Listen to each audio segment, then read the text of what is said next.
Les ombres du quartier sombre dans une ville vibrante et animée, où les néons et les ombres se côtoient dans une danse incessante, se trouvait le quartier sombre, un lieu où la lumière du jour semblait ne jamais pénétrer.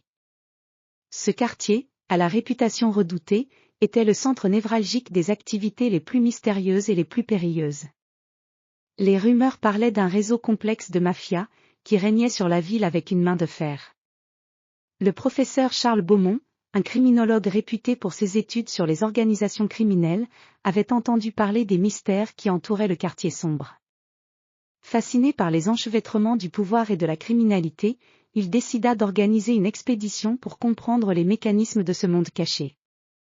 Accompagné de son assistante, l'analyste de sécurité Sophie Martin, et de l'expert en investigation, Marc Dubois, il se lança dans une aventure qui promettait d'éclairer les secrets les plus sombres de la ville. Dès leur arrivée, l'équipe fut frappée par l'atmosphère oppressante du quartier. Les rues étroites, bordées de bâtiments en pierre noire, étaient baignées dans une lumière crépusculaire perpétuelle. Les façades des immeubles, souvent recouvertes de graffitis et de posters décolorés, semblaient être les témoins silencieux des activités illégales qui s'y déroulaient. Les bruits lointains des voitures et des voix se mêlaient aux échos des ruelles, créant une ambiance à la fois vibrante et menaçante. Nous voilà arrivés dans le cœur du mystère, annonça le professeur Beaumont, son regard perçant scrutant les ombres. Ce quartier est un véritable labyrinthe où la mafia tisse ses intrigues.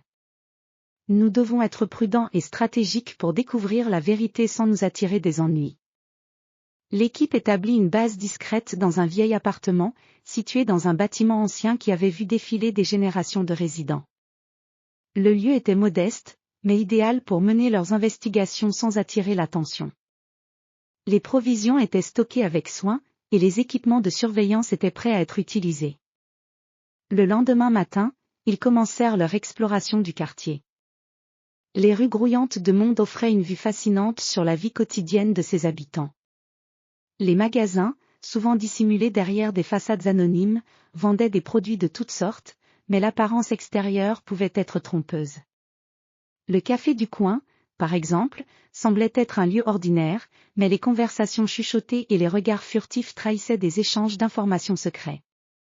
Le professeur Beaumont et son équipe prenaient soin de noter chaque détail, chaque comportement étrange.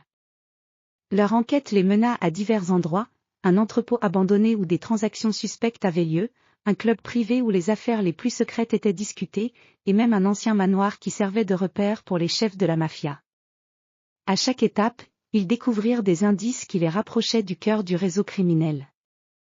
Un soir, alors que la ville était plongée dans une obscurité presque totale, Sophie Martin capta une conversation importante grâce à un dispositif de surveillance discrètement installé.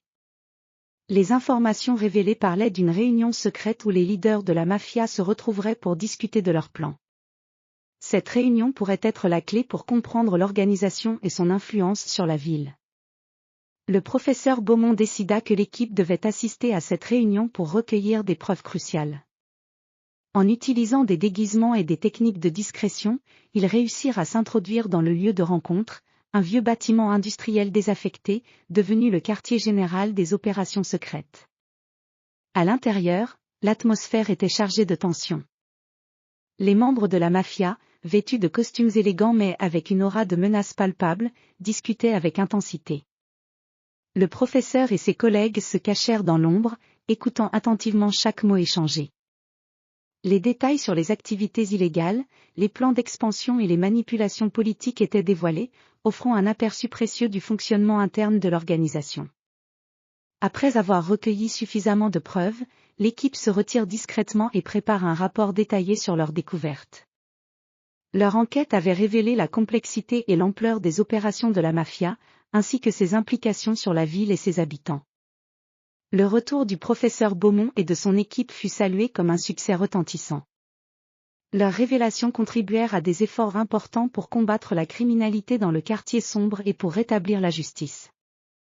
Le mystère de la mafia fut partiellement éclairci, mais la ville, avec ses ombres persistantes et ses secrets cachés, continuait à vivre, oscillant entre lumière et obscurité.